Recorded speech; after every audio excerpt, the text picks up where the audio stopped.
Cher pasteur, nous sommes presque à la fin de notre numéro de l'émission d'aujourd'hui. Mais une petite question ou une grande question selon nous. Comment Jésus est-il devenu Dieu? Merci beaucoup, Ndegomobali. Le Seigneur Jésus-Christ, le Dieu que nous adorons, à l'époque, les gens ne le connaissaient pas pour Dieu. Il y a même certaines religions aujourd'hui qui ont la peine d'adorer au nom de Jésus. Ils ne le considèrent pas pour Dieu. Les uns les appellent l'enfant de Dieu, d'autres le considèrent comme le petit Dieu, d'autres, chacun a certaines conceptions, d'autres l'appellent le Dieu des Blancs, et non le Dieu des Noirs. Alors je vais dire ceci à tous nos frères et sœurs et les enfants de Dieu qui sont partout dans le monde entier. Vous savez, le créateur des cieux et de la terre, depuis la Genèse, il était dans une forme de l'esprit. Et cet esprit-là paraissait dans des formes tantôt d'une manière, tantôt d'une autre.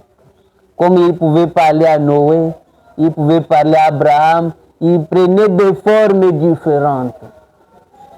Et quand Moïse est sorti en Égypte, Dieu lui-même est descendu sur le mont Sinaï.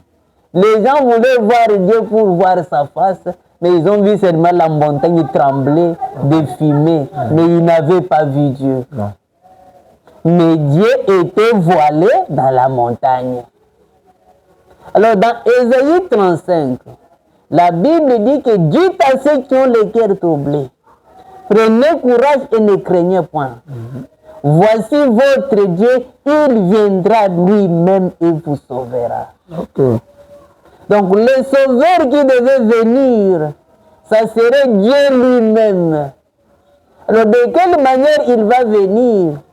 C'est Ésaïe lui-même qui a interprété, qui a montré la manière que le sauveur en question devait venir. Dans Ésaïe chapitre 7 dit qu'une vierge concevra et l'enfantera un fils, on l'appellera Emmanuel.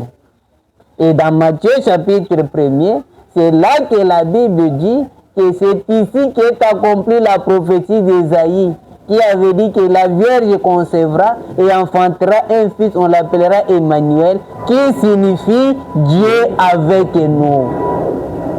C'est par là que le Dieu créateur des cieux et de la terre était devenu Dieu en prenant le corps de chair pour venir sauver l'humanité afin de se révéler à ses enfants.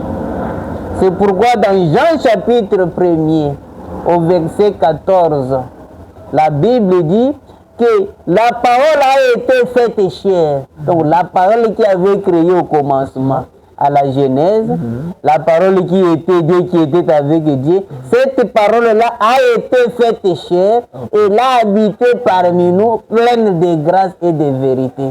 Que nous avons contemplé sa gloire. Donc la parole qui a été faite chair en Jésus-Christ, c'est le créateur là de la Genèse. Le même Jéhovah là a pris un corps de chair pour pouvoir se révéler à ses enfants. Et au verset 18, la Bible dit toujours, Jean chapitre 1er, que personne n'a jamais vu Dieu. Mais son Fils unique qui est venu du Père l'a fait connaître. Donc le Jéhovah qu'on ne pouvait pas voir à l'Ancien Testament, alors il s'est révélé, il s'est manifesté en Jésus-Christ, alors que Jésus là est devenu Dieu. Et c'est pourquoi lui-même Jésus pouvait dire, moi et le Père, nous sommes un. Donc nous sommes une seule personne. Et Paul, quand il est venu dans Colossiens chapitre 8, il a dit que Jésus-Christ, il est l'image du Dieu invisible. Donc si vous adorez un autre Dieu en dehors de Jésus-Christ, vous êtes en train d'adorer une idole.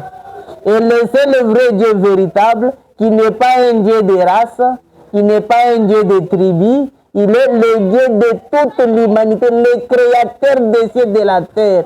Son nom, c'est le Seigneur Jésus-Christ que vous devez adorer. En dehors de lui, tout celui que vous adorez là, vous êtes en train d'adorer le diable sous la forme d'un être humain, sous la forme d'une photo, sous la forme d'une image quelconque. Le Dieu véritable, c'est le Seigneur Jésus-Christ. Que le Seigneur vous bénisse. En tout cas, merci beaucoup, cher pasteur, d'avoir répondu à toutes nos questions aujourd'hui. Merci beaucoup. Nous remercions sincèrement le Seigneur Jésus, qui est notre Dieu, pour nous avoir accordé de passer cette émission. Et nous remercions grandement aussi notre pasteur qui est toujours disponible. Merci. À répondre positivement à notre invitation. C'est ça. Et nous croyons que l'émission de la fois prochaine nous sera encore profitable. Merci. D'ailleurs, il est parmi nous, vous vous rappelons cela, il est parmi les pasteurs qui soutiennent et qui continuent à défendre valablement le message du temps de la fin, qui prêchent l'évangile à sa manière de l'ancienne mode. Voilà. C'est ce que nous sommes en train de prévaloir dans cette émission.